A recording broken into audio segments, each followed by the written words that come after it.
बन्धुरात्मात्मनस्तस्य येनात्मेवात्मनाजितः अनात्मनस्तु शत्रुत्वे वर्तेतात्मैव शत्रुवता. This is the shlok of Bhagavad Gita, Adhyay 4.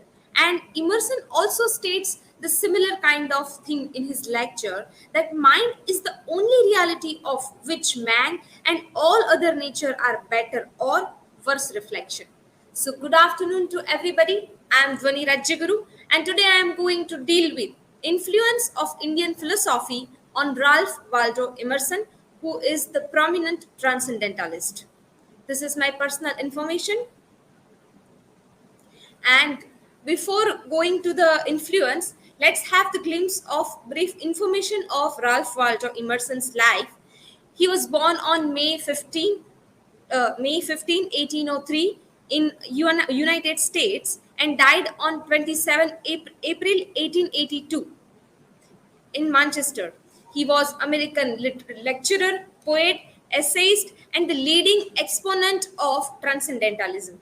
In the decade of 1830s, his personal manifestos like Nature, The American Scholar, and all the other Divinity School Address, it was published, and this was 1830 was the very important decade of his life.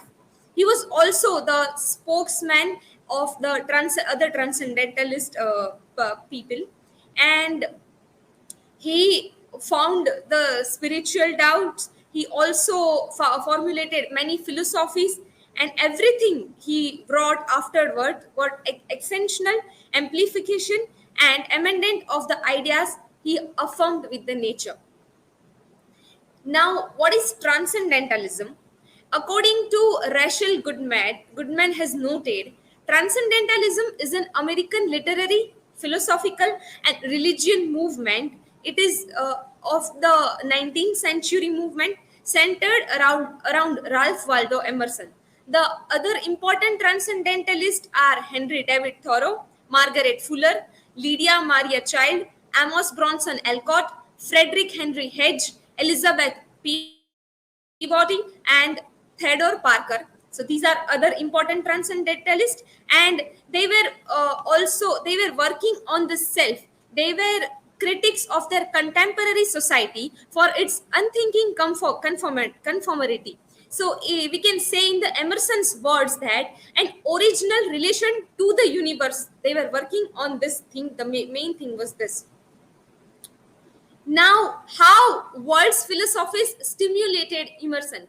Emerson was not only influenced by Indian philosophy. In fact, Indian philosophy influenced him after 40 years. But before that, when he was working in 1830s, or when he was in graduation, he had read many philosophies. He stimulated by English and German Romanticism, German philosophy, also known as Germanie de Steel. He was also influenced by the biblical criticism of Herder, the skepticism of Hume, and this was something that make his mind broad, that connected him globally, and then he come to the transcendentalism theory. So Julia Ellison as writes that is not in the object of study, be it man, nature, soul, or art, but in the interpreting mind that brings them all under its control. So Emerson was a philosophical original and transformed everything which he touched. Every philosophy which he touched, he transformed it. Now the Indian philosophy, let's start with the Bhagavad Gita. So in the Emerson's one of the lecture, he states that the first thing we have to say respecting what are called the new views here in the New England at the present time is that they are not new, but they are very oldest of thoughts, thought cast into the mold of these new times. So as in the Westland also we discussed that whatever we feel that it's new thing, that is not actually new thing, that is comes from the old time only. And this is also written in the Bhagavad Gita, the Adhyay 4, Gnan Karma Sannyas Yog.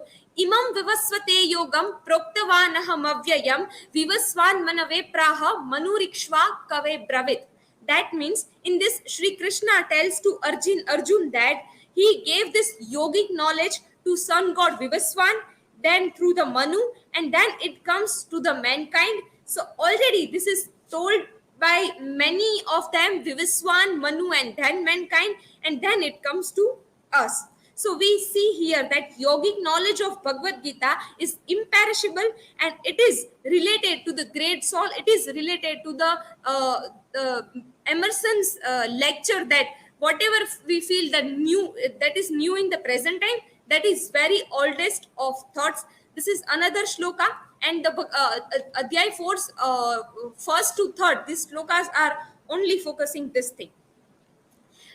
This further he says that the light is always identically in its composition, but it falls on a great variety of object. By so falling, its first revealed to us not in its form, for it is formless, but in theirs in like manner. Thought only appear in the objects is classified. What is popularly called transcendentalism among us is actually idealism.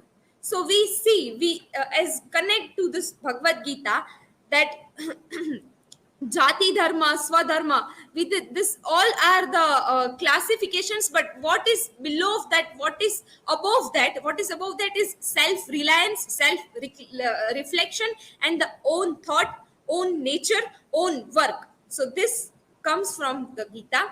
And the last one, as I start begin my presentation with this slok, this describes that the in the idealistic essay, Emerson wrote many essays, he gave many lectures, and in his one essay, idealistic essay, in the page number 2, he states that mind is the only reality of which man and all other natures are better or the worst reflectors. So that is also he influenced by this Gita, and this shlok comes in the Adhyay 6, Atma Sanyam Yog, and in this written that Bandhuratmatmanastasya yenat mevatmanajataha anatmanastu shatrutve vartetatmaiva shatruvata.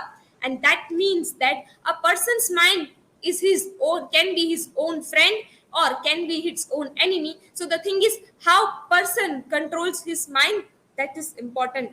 So mind and the reality. Now, Emerson and Vivekanand, there are many things which are told by Emerson is also stated by Vivekanand, and especially the what I have told before, that the new thing which we feel like. So he states that Vivekanand, the Vedic religious is the eternal nature of man, and you can our first principle is that all that is necessary for the perfection of man, for attaining unto freedom, is there in the Vedas, and you cannot find anything new. You cannot go beyond a perfect unity. Now, the another thing, the Upanishad also influenced Emerson, and how there is one story in the Chandogya Upanishad of the Shwetketu and Uddalak, and when Emerson found the transcendentalism idea and an answer to his quest for what is absolute being, and that he found from Vedanta, the illustrate in the Chandogya Upanishad by the story of Shwetketu and Uddalak. So in this story, Shwetketu is the son of Rishi Uddalak. When he turned 12, he went to Gurukul, and after he came back, his father got to know that he became arrogant. His nature is changed. He is arrogant. So father thought that now what should I do to stop him being arrogant? So he did one thing. He asked him one question, that which is the thing that unheard can be heard and the unseen can be seen, or the unknowable can be known. So this question made the son shocked, and then the conversation comes in the Upanishad that bring me a fruit from the banyan tree. Uddalak says that, and the son Shwetketu goes and give him the fruit of banyan tree. Then father breaks it. Then he's asked that what is inside that. So he says that there are tiny seeds inside that. And then he asked son that now broke the seeds. Now what will you find in the seeds? Then he says, it's broken. I am finding nothing.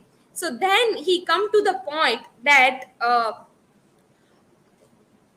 the subtle essence which you do not perceive, but through that essence, the truly immense banyan tree exists. Believe it, everything that exists has its self in the subtle essence. It is truth. It is the self, and you are the that. That means the Tattvamasi. You are the self. Self is important. So another thing, this is Upanishad. Now comes to the Veda.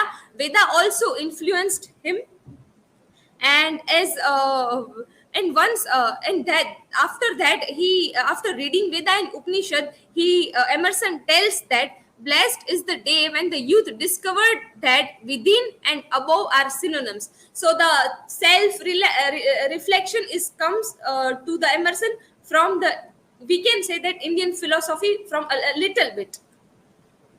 He Maya, he has written short poem Emerson, the Maya, and Del Repi founds that it is also from the Vedic Vedas, and this illusion, he's also, this poem is also known as the illusion.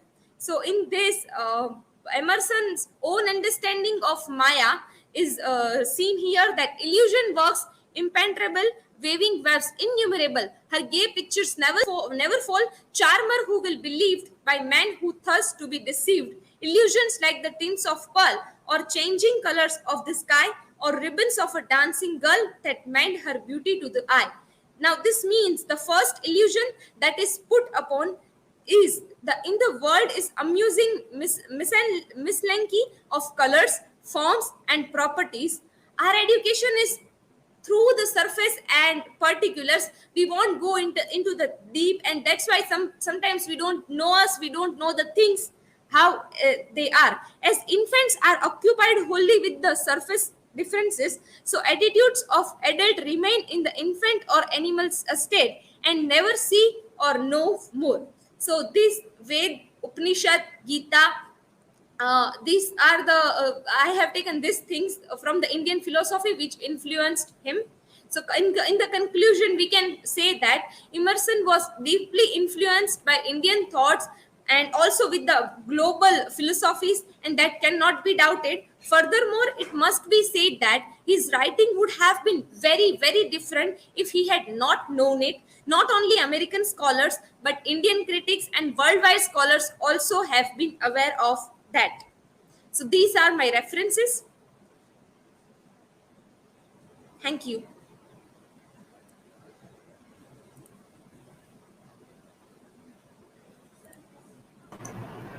Yes, who is asking? Divya. Dhvani, do you find any work by Emerson which explore the concept of karma?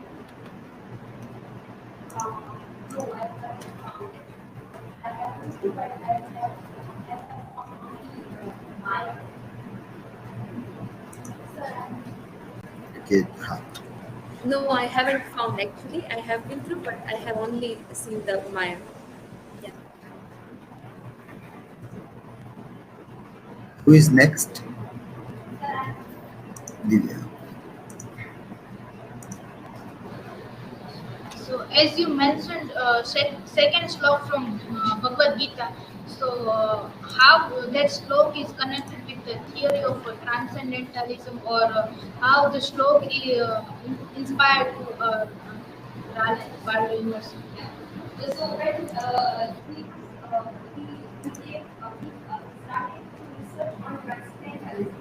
So when he was he started to find the theories, and he started to work on the transcendentalism. He was giving many lectures in that, and in the one lecture, and I forgot the name of that, in America, he told that the transcendentalism is something that is also related to the self also, but the society says sometimes that that's new, or that is comes from the for example, transcendentalism, we see that it's new, but it's not like actually the new thing.